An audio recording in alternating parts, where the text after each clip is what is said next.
This is Prime Time on 890 AM WLS.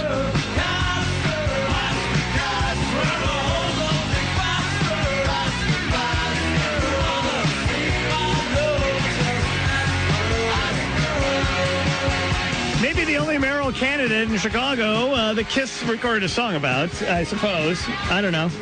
And then Beth was about Rom? I don't know. Hollywood Hendon had a bonus cut, I think, on one of the Kiss albums. But yeah, probably not. Stepping in the studio, you know her as Cynthia PlasterCaster, the one of the more infamous rock groupies in history. One of the more? I don't know. Could you or the other 10?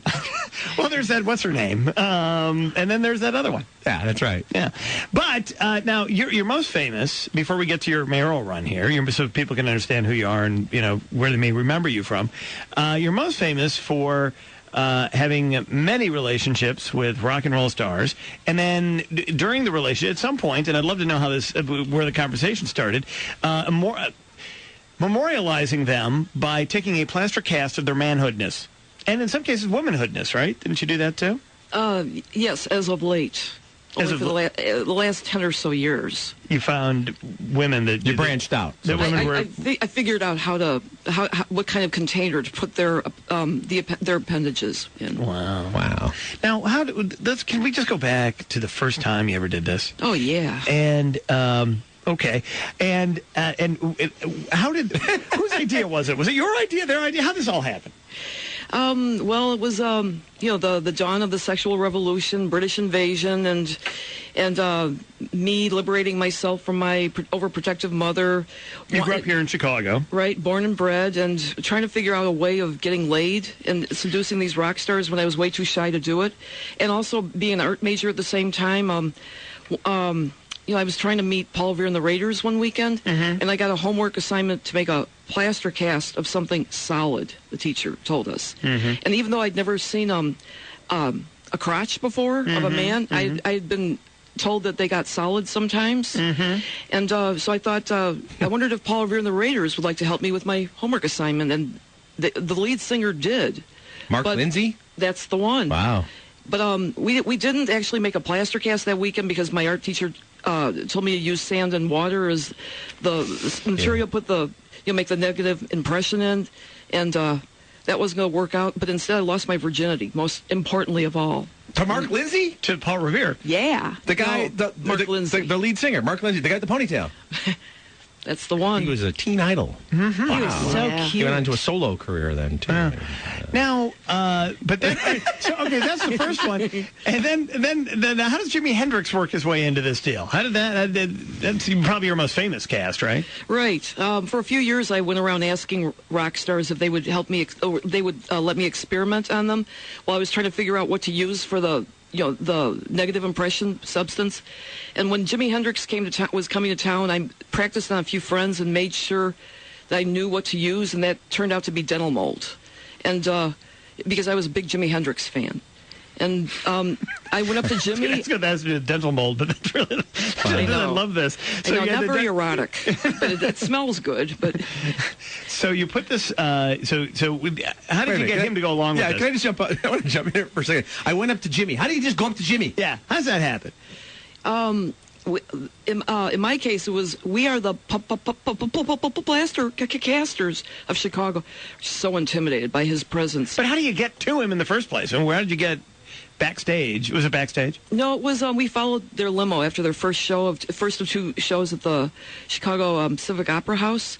And our car beat all the other groupies' cars. Back to the hotel. Right. And we just all kind of spilled out of our respective vehicles, and Jimmy is looking like he was ready to be experienced, and he heard about us from somebody in the cosmos and invited us up to his hotel room, and we just couldn't believe we were riding the elevator instead of climbing the fire escapes as usual to the rock and roll floor, and we did it in between shows, and because he was one of the first, I didn't know well enough to lubricate his crotch, and he got stuck in the mold for about 5 minutes. Imagine that emergency room call back in the 60s. They'd have called Old Mayor Daley on that one today. Do you know what we got down here? Let me find what we got down. We got one of them rock and roll guys, and he's got his thing in a cast. That explains why there were no photos taken below Jimmy's waist for 3 years. Yes. Now, he wasn't injured by this, was he? Oh, no, but I heard he was seen scratching his crotch throughout the second show. I would imagine, yeah. Well, you get that stuff. Have you ever had that sort of the dental paint, that stuff that they use to, like, impressions for, like, braces and stuff? Is that what they were? That's what it is. Yeah, and you ever get that, like, on your, when you had braces, you ever got that, like, in your mouth? You couldn't clean the stuff off. Some site at the Chicago Civic Opera House. That's the most surprising part of the story, by the way, that he was playing the Opera House. Hey, Joe.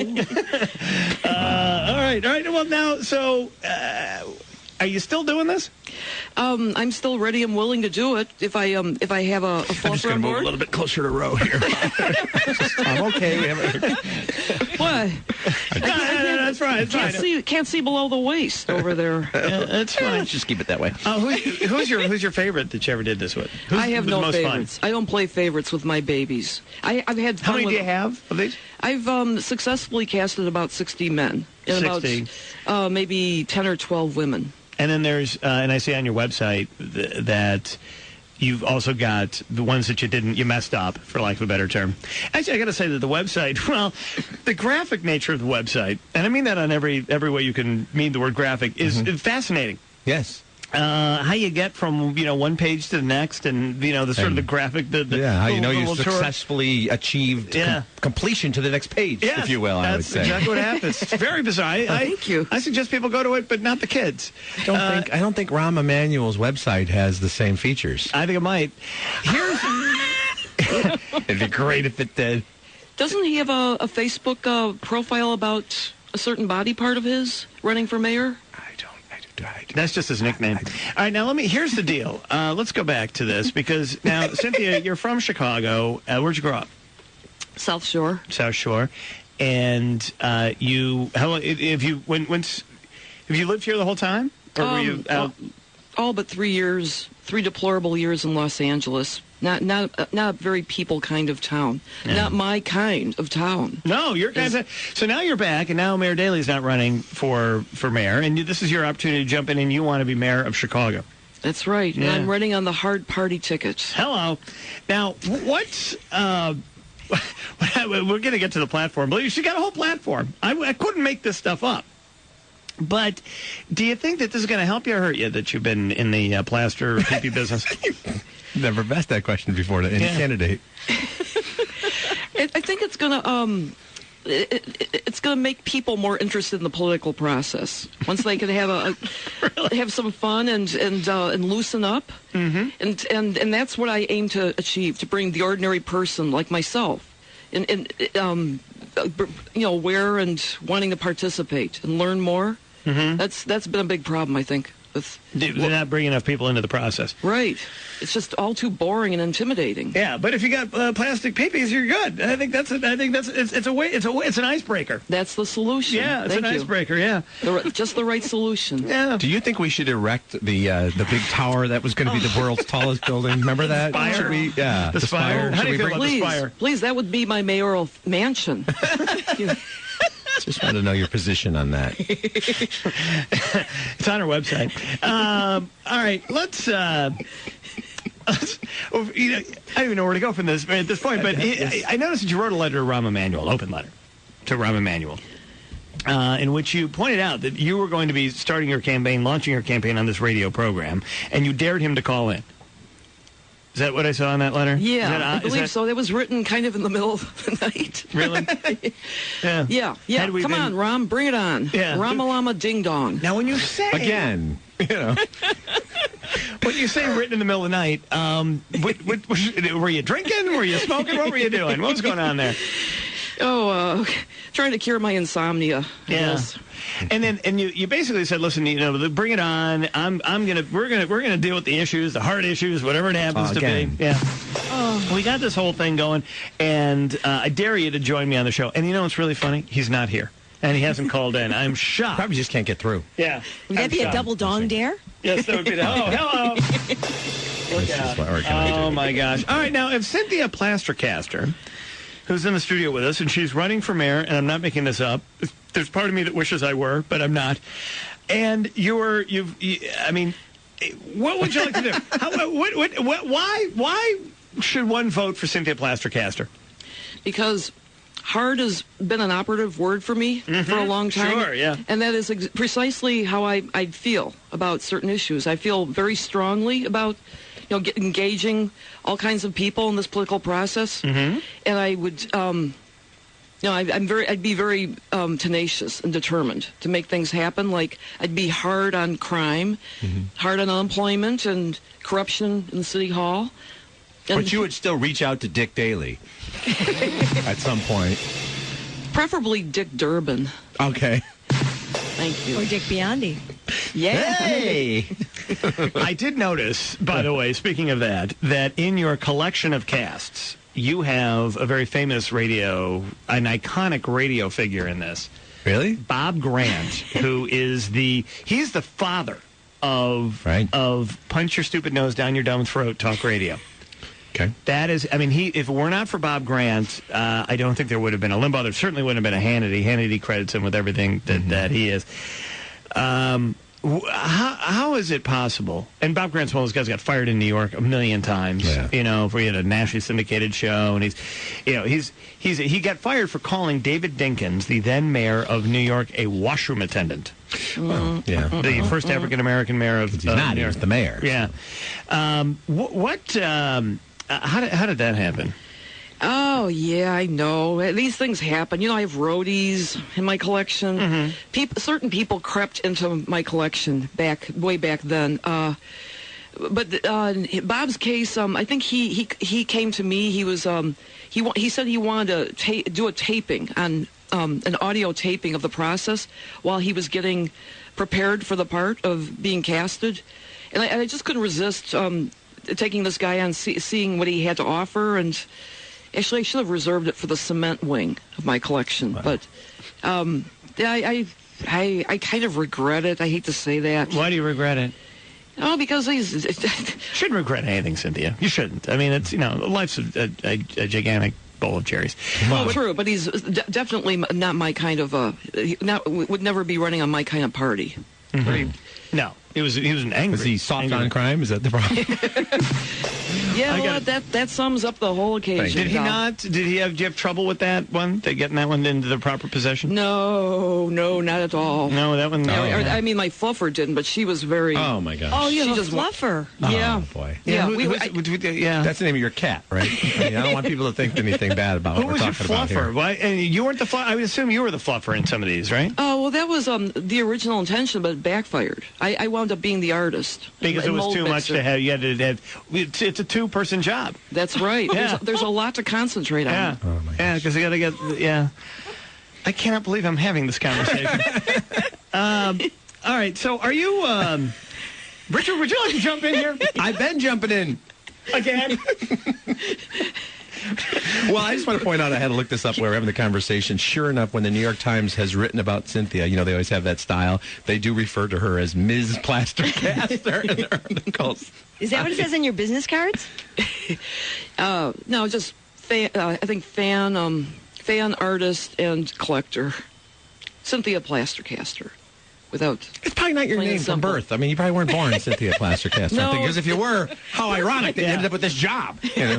Not a very nice Christian name. And you're okay. So back to the platform. I did notice you did say something about you were upset about the gang summit here in Chicago. You were upset that the police and the gangs and they got together. And you didn't think that was a very good idea. No, I thought it was. Really? I thought that was Oh, no. Really? Yeah. This is very important. We need to know if Cynthia PlasterCaster was in favor of the gang summit or against it. Can we get this nailed down? Because there's been a lot of controversy about this. Let's make sure we get this right once and for all. That's right. I don't want to. You tell me your position on it. You thought the meeting with the gang was a good idea? I thought it was a good experiment. Give it a shot. And apparently, violent crime has gone down a bit, so they say. Yeah, today's a bad example. 3 people shot today on the South Side. But what now? Haven't been watching the news. Yeah, that's okay. But I mean, but in general, you're right. I mean, it's and then the use of the RICO laws, and so they went after one of these gangs. It seems to be somewhat effective now. I guess the question is, if you got a bunch of gang guys into the room, would you explain, once you're mayor, and I like there's any chance you're not going to win this thing, but once you're in, is this something, do you want to continue this? Well, I want to keep my eye on the stats for a while before we try that again. Yeah, no, but the plaster casting. Are you? Oh, would you continue to do that? Well, why not? Usually you just get like a keychain or a pen if you have some sort of meeting with the mayor. Congratulations on making Eagle Scout. We're going to need you for a few minutes here. Now, Cynthia, have you been approached for an exclusive interview yet by NBC5's Dick Johnson? Just wondering. I'm just asking. I heard that Ron Majors reported the fact when I won my lawsuit against Herb Cohen. I don't know if you know about that. When I lost my sweet babies for a while when he was on Channel 5. Oh. But no Dick Johnson. Lost them? They took them away from you? It's kind of a long story. We had the time for it, but it is on the website, and you can explain it was a lawsuit. But you have them all back, right? I didn't get the originals back, but they belong to me. And I'm still looking for them. How many did you lose? About 22. 22. The first 22 that bronzes were made from, which I did get back. But I own both. Okay. And, now, can people buy copies of these? Yes, they can buy limited editions from me. Yeah, and then you'll sign them? Yes. And number them? Exactly. Limited editions of 30. Yeah. Wow, and limited lots of things. So, like, if you want Jimi Hendrix's junk, you can get it from some people like lawn gnomes. Right. Other people go to Cynthia for their decorations. Right. Just in time for Christmas. Yeah, exactly. Really, it is a perfect gift. Yeah, for the person that has everything. Mm-hmm. That would be for the person who has everything. Because at that point, if that's what you got, you'd have everything. They're pretty good stocking stuffers if you want to think about it. Oh my goodness. Yeah. Oh gosh. Okay. Stocking stuffers. Gotta go. Good luck to you, Ms. PlasterCaster, on your on whatever this is going to be for you. And Rahm Emanuel is a chicken for not joining us on this program. I'd like to say that officially. Yeah, stunned that he wouldn't join us to debate you on your first ever debate as you run for. Do you have the? I don't even want to know the answer to this. If you have the requisite signatures, it's better if I don't know the answer to this. I want to take you very. This is what I want you to. We need more of you in this town. Oh. You are sweet and wonderful, and you know what? You're a superhero, and that's that's what qualifies you to be in my collection. Oh boy, gotta go.